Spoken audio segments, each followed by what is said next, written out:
आज के युग में शायद आप सब लोग जानते होंगे कब्ज और अपच, ये दो ऐसी चीजें हैं जिसके बारे में 90% लोग जानते हैं कि कब्ज और अपच क्या है, क्योंकि सबके जीवन में कभी न कभी ये स्थिति पैदा हुई है।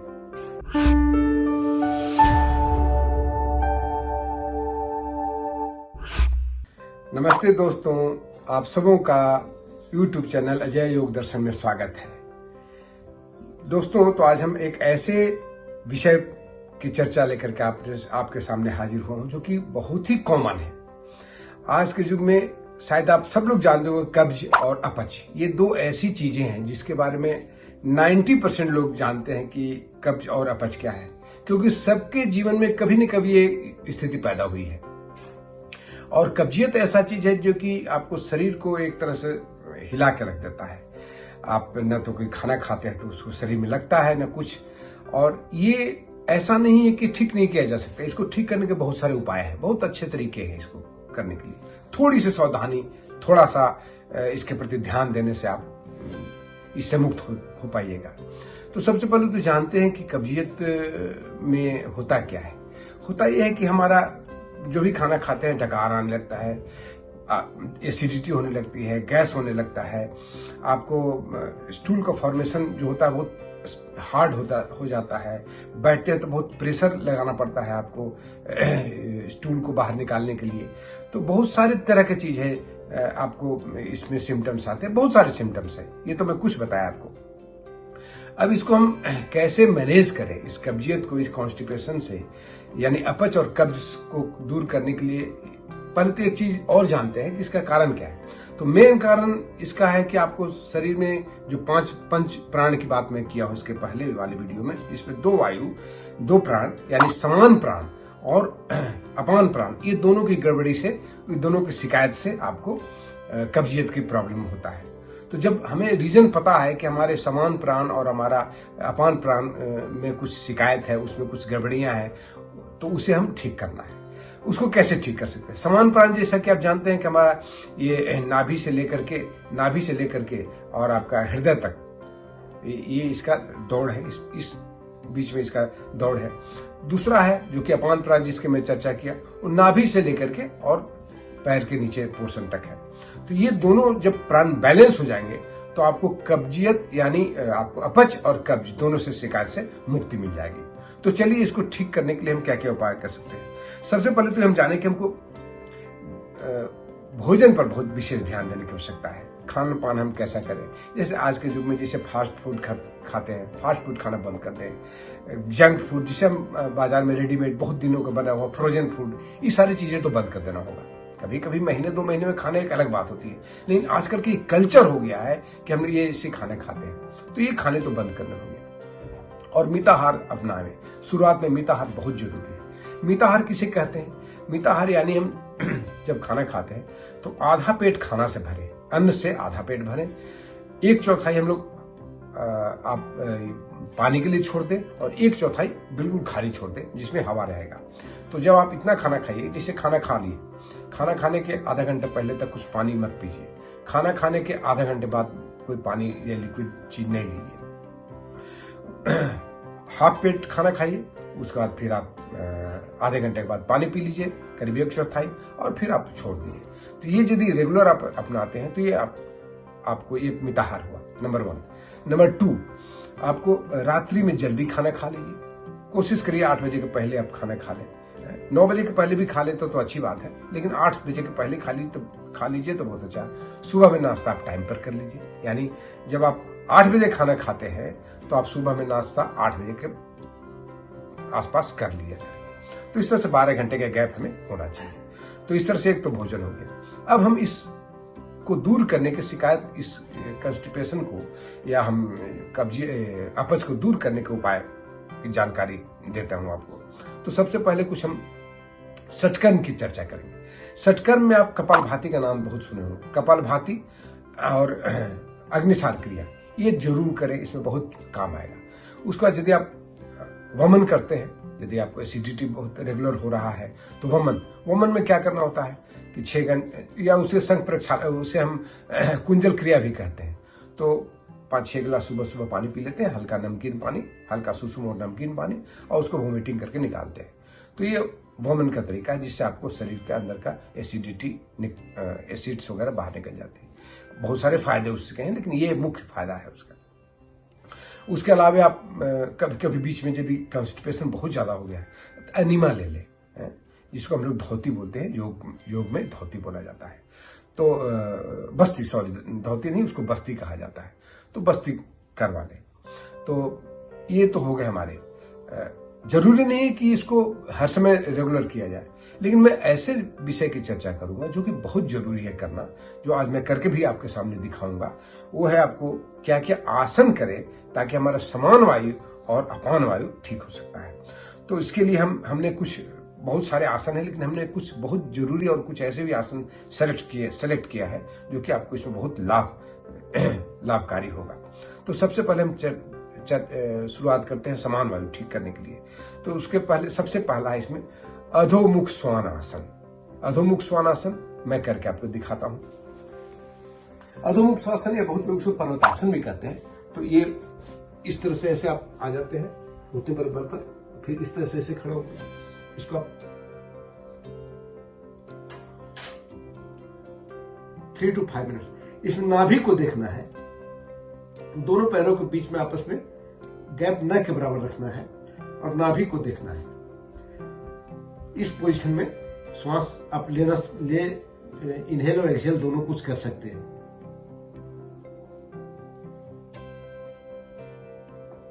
तो ये आप 3 मिनट तक करें, 3 to 5 मिनट तक आप शुरू करें, ठीक है। उसके बाद हम दूसरा है भुजंगासन।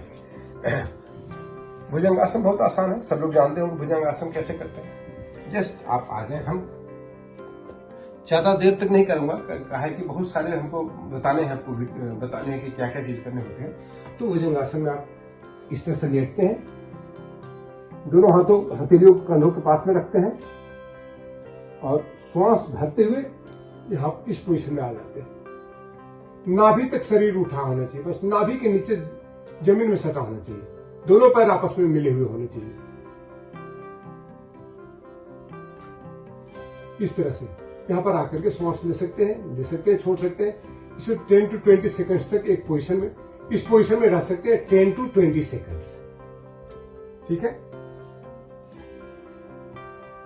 इसको 3 राउंड्स करें।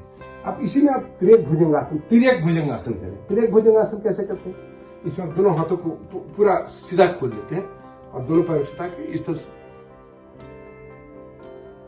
ऐसे देखते हैं, फिर ऐसे घूम के ऐसे देखते हैं, इस तरह से ऐसे।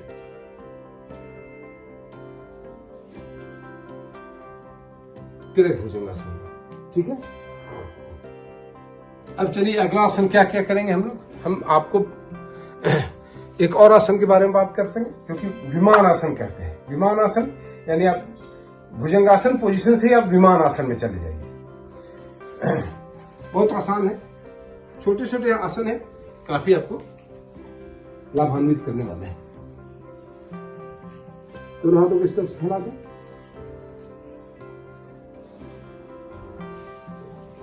हाथों और पैरों को एक साथ में उठाएं। नाभि पर हो सके तो आप जितना देर हो सके इस पोजीशन को होल्ड करें। 1 2 3 4 5 6 7 8 9 10। रुक जाओ। समय के हिसाब से हम ज्यादा आपको नहीं करा पा रहे हैं। 3 टाइम्स इसको करें। उसके बाद आप पीठ के बल पर आ जाए, सेतु बंद आसन करेंगे, ठीक है। आसान है, सभी आसान है, तो ज्यादा प्रॉब्लम नहीं है।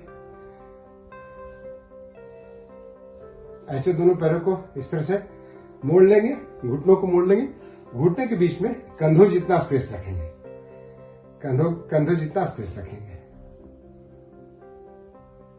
अब इस तरह से इसको ऐसे करके ऐसे उठा लेंगे बॉडी को।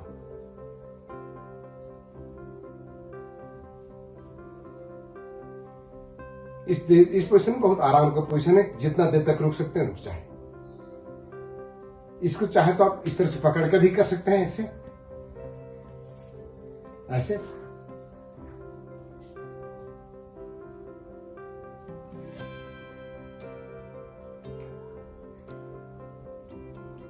तो इस तरह से 3 to 5 टाइम्स इसको करें। उसी तरह से पीठ के बल पर लेटे हुए एक और आसन करेंगे जिसको हम बोलते हैं पवन मुक्त आसन। बहुत जरूरी और बहुत महत्वपूर्ण है। पवन मुक्त आसन कैसे करेंगे? तो इसको आप इस तरह से एक एक पैर को मोड़ते हैं, सर को उठाते हैं, ठूठी को घुटने से लगाते हैं, फिर इसको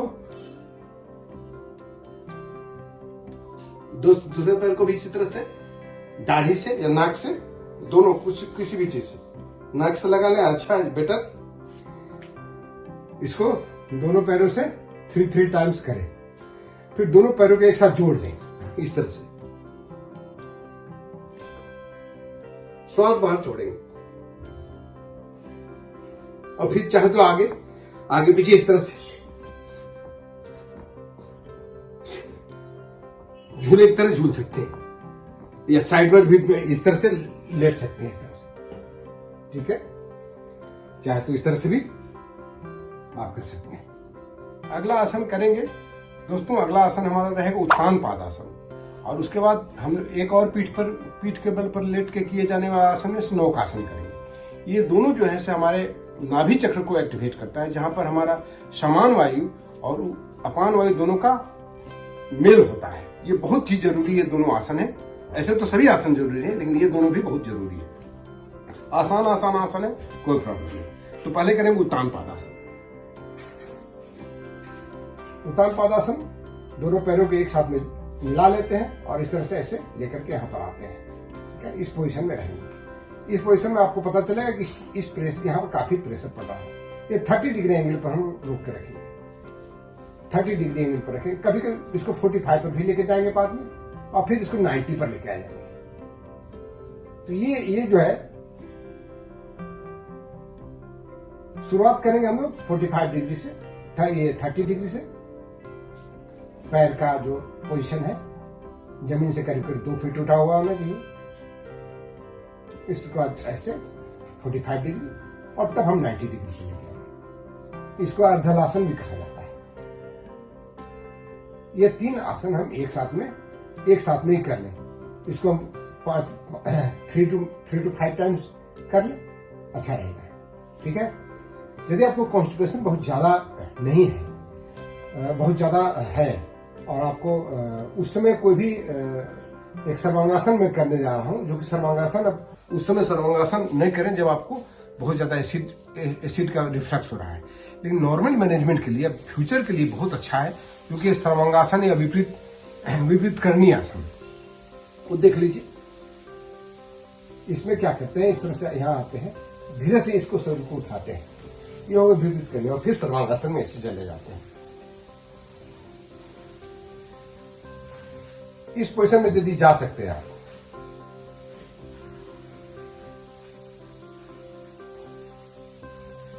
कॉन्स्टिपेशन के लिए बहुत अच्छा है। समान वायु और अपान वायु का मिलन होता है इसमें। इस पोजीशन में आप रुक जाए, शुरुआत में 10 सेकंड, उसके बाद इस तरह से कर पाए तो करें, नहीं तो जरूरी नहीं है कि करना ही, लेकिन बहुत अच्छा है। उसका धीरे से इसको आराम से आ जाए। एक और आसन है इसी पोजीशन में, जिसको हम लोग बोलते हैं नौक आसन।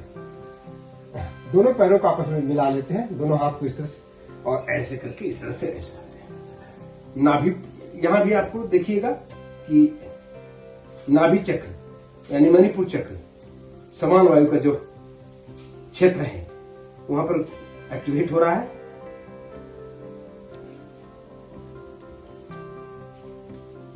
इस पोजीशन में आप जितना देर रह सकते रहे आसानी से। तो ऐसे इस तरह से लेट के किए जाने वाले आसन में यहां तक हम लोग ने किया। अब हम करेंगे बैठ के किए जाने वाले आसनों में। बहुत आसान है। देखिए, मैं जो बता रहा हूं, आप हर आसन प्रतिदिन करें या न करें, जितना भी करे वो सही ढंग से देर तक करें, पूरा कर ले। अब मैं बताऊंगा अर्धमत्स्येंद्रासन, ट्विस्टिंग वाले भी एक्सरसाइज, हमारे ट्विस्टिंग वाले भी आसन बहुत ही महत्वपूर्ण होते हैं इसमें। तो सबसे पहले हम लोग करेंगे अर्धमत्स्येंद्रासन। इसको आप आराम से करिए, बहुत अच्छे से कर सकते हैं चाहे तो। आप इस तरह से बैठ जाते हैं, बाएं पैर को दाहिने जांघों के नीचे ले आते हैं, दाहिना पैर को मोड़ करके बाएं घुटने के पार कर लेते हैं, ठीक है, इस तरह से, ठीक है। और जो पैर उठा हुआ उसका हाथ में पीछे की तरफ लेके जाते हैं, दूसरा हाथ को ऊपर लेके आते हैं, श्वास भरते हैं, फिर श्वास छोड़ते हुए इसको इस तरह से लेकर के ऐसे ऐसे पुश करते हैं। अब देखिए बॉडी ट्विस्ट हो रहा है, पेट पर पूरा, इससे हम पेट पर दबाव बनाते हैं। ये आप चाहे तो यदि पीछे ऐसे नहीं करते तो ऐसे भी कर सकते हैं। यदि इसको नहीं पकड़ना चाहें आप ऐसे भी करते हैं। पर्पस है आपको पेट को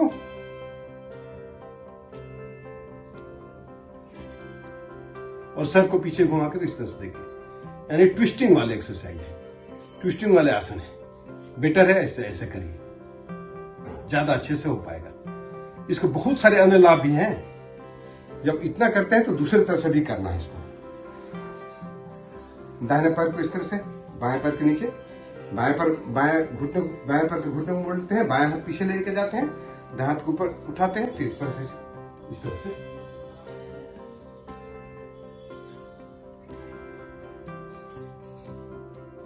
इसको कहते हैं Ardha Matsyendrasana. This is called Ardha Matsyendrasana, ठीक है। अब कुछ आसन और एक दो और आसन बताएंगे, उसमें चुन लीजिएगा आप, जो आसानी से जितना समय आपको मिलता है उस हिसाब से प्रतिदिन करिएगा। परिवृत्त त्रिकोणासन कैसे करते हैं देख लीजिए। ट्विस्टिंग वाले हम 2-3 आसन करना जरूरी है। इस तरह से ऐसे बैठते हैं, हम इसको ऐसे इस तरह से पुश करके इस तरह से हाथ को, जिसे इधर दाहिना पैर लिए तो बाएं हाथ को इधर, बाएं हाथ से इसको इस तरह से बैठ गए, इसको पुश किए, दोनों हाथ जोड़ दिए इस तरह से।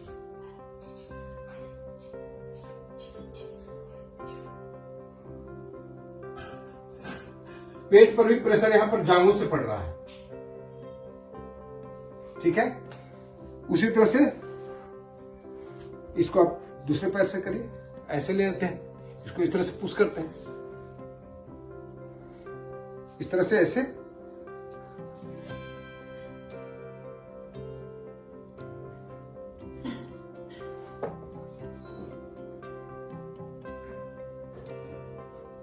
दोनों ये हाथ दोनों जोड़ लिए, ऊपर प्रणाम की मुद्रा में लाकर के इस तरह से पेट को पुश करना मेरा मुख्य उद्देश्य है। तो हो गया पवित्र त्रिकोणासन। एक और आसन करेंगे हम लोग, जिसका नाम है लोलासन। लोलासन कैसे करते हैं, तो इसमें आप यदि सुविधा है तो ठीक है, 2 ईंटा के लकड़ी के ब्लॉक को ले लीजिए, वुडन ब्लॉक्स ले लीजिए, इस तरह से ऐसे ब्लॉक्स ले लीजिए, बगल में रख लीजिए, और आप पद्मासन में आ जाए तो बहुत अच्छा। इस तरह से दोनों इसको बगल में रख लें और फिर इसके बल पर इसे उठें।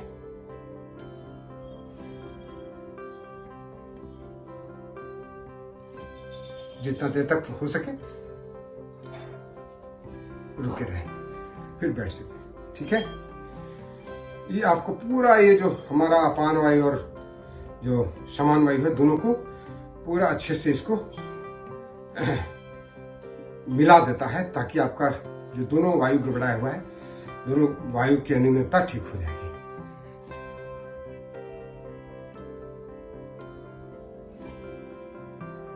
तो इस तरह से हम केवल तो आसन हम इतना ही करें, काफी है। और ध्यान रहे कि जब भी हम खाना खाएं तो पूरी तरह से सुबह उठ करके मॉर्निंग में 3 से 4 गिलास सुसुम पानी पी लें, और टीटी के ताड़ासन, तिर्यक ताड़ासन, कटी चक्रासन करके वॉशरूम में जाएं। और बाथरूम में यदि आपको कोई कॉन्स्टिपेशन वाला प्रॉब्लम होता है तो एक आसन में आप इस तरह से आप बैठें तो बहुत अच्छे से आप हो जाएगा। यदि आप इंडियन सिस्टम में बैठते हैं तो ऐसे बैठिए, मलासन जिसको कहें, इस तरह सीधे करके, और खूब से हो तो यदि ऐसा होता तो ऐसे कर लीजिए इस तरह सीधा, या नहीं तो आप यदि इंग्लिश सिस्टम में कमोड वाला रहते हैं तो उसमें भी इस तरह से ऐसे बैठते हैं, तो आप ऐसे हाथ को ऐसे करेंगे और शरीर सीधा रहना चाहिए, शरीर जो है आपको सीधा रहना चाहिए। तो मलासन भी बहुत महत्वपूर्ण है, इसको आप करें, अपने जीवन में ढाल लें, ये बहुत ही फायदे का चीज है। तो चलिए दोस्तों, आज मैं अपनी इस कर्ज वाले जो श्रृंखला था इसको समाप्त करता हूँ। आगे फिर किसी दूसरे विषय को लेकर के हाजिर होंगे। धन्यवाद, जय हिंद। और मेरे इस चैनल को सब्सक्राइब करना, लाइक करना, अजय योग दर्शन को सब्सक्राइब और लाइक करना मत भूलें, और इसको शेयर जरूर करें। धन्यवाद, जय हिंद।